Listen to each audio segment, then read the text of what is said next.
reaction, Michael Schuer, to this report, and indeed what we were just hearing, that it was counterproductive and reveals a disgraceful period in the CIA's history?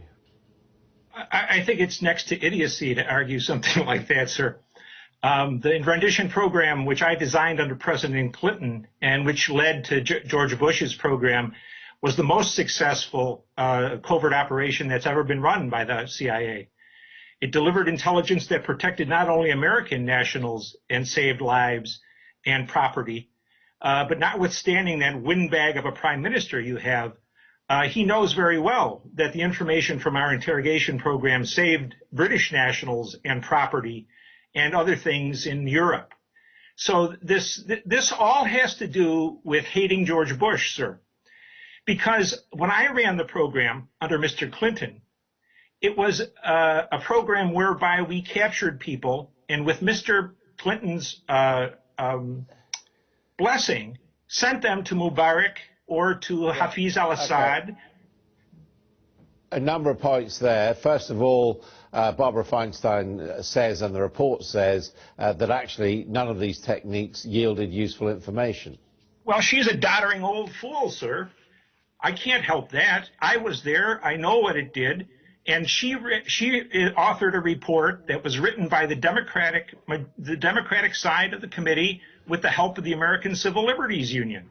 Right, give us an example of contrary to this report, in their 6,000 pages they haven't found. Ask your prime minister, sir. Ask your prime minister. Well, my argument here, sir, is that ultimately what we're doing is ineffective against the Islamists. Interrogations, renditions, drones, and special forces.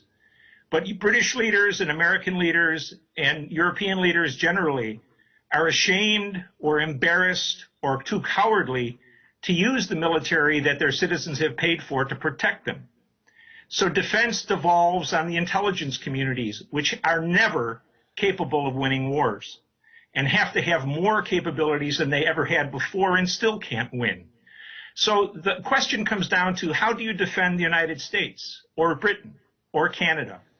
And the answer to that can only be with military force. But as long as you don't use it, you still have to defend the country, and you use the intelligence community.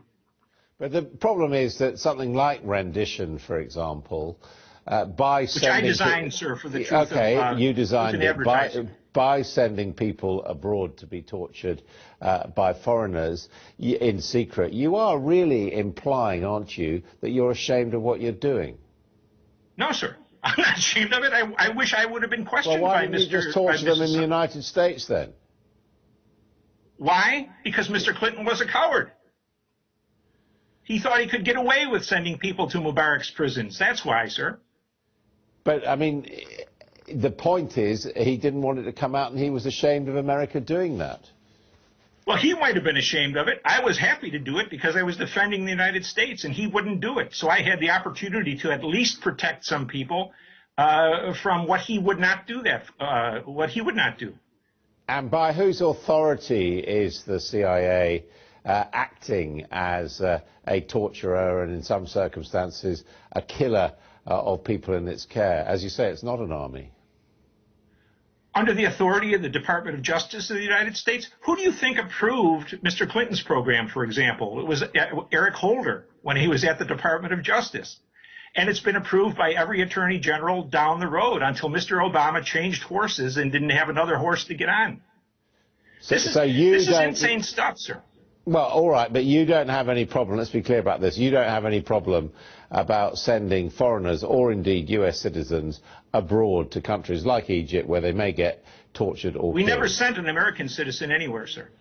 Well, we were just hearing that the first American arrested in Afghanistan was subject to torture. He was captured fighting for the Taliban, sir. Yeah, he was an American citizen, though. He was captured fighting for the Taliban, which equates to treason, sir. Yeah, but he was an American citizen. You think it's okay to torture him? I think it's... who said they tortured him? Mr. McGovern had a bunch of nonsense there. He said the jihadis came to Iraq because of torture or because of interrogations. They came to Iraq because Britain and the United States invaded a country for no reason, except that they wanted to. Well, I thought they invaded Afghanistan because that's where the plot to attack 9/11 was hatched. Well, I thought we were talking about Mr. McGovern's argument, sir. We went to Afghanistan initially, of course, to defeat the Taliban and Al Qaeda, and then we became a great democratizing power, and we've lost that war. Okay, Mr. Stewart, thank you very much indeed for joining us from Virginia.